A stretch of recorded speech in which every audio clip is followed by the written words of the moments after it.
जाबो गिरोधपुरी धाम दामापुर में गाड़ी खड़े जय जोहर बाबा गुरु घासी सतनाम के झंडा गड़े माथा टेकन माटीला धर पावन धरती है महान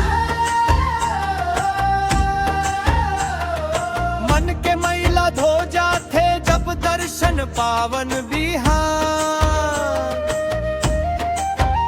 चला जाबो गिरोधपुरी धाम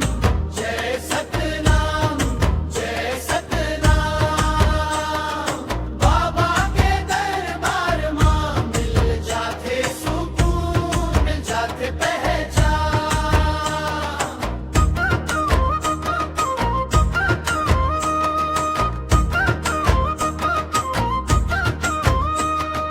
सतनाम के दीप जलाथन हर कोना उजियार होते भेद भाव के जंजीर टूटे मन के एक समान होते ढोल मंदिर के तान बजे पंथी नाच फिरका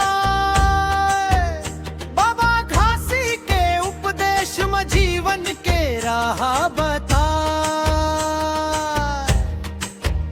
चला जाबो गिरोधपुरी धाम जय सतनाम साचा नाम बाबा दिखाए सच्चा धाम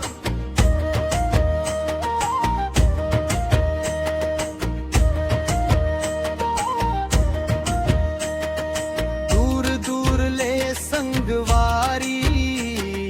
भक्ति मजूट जाते दुख पीरा सब भुला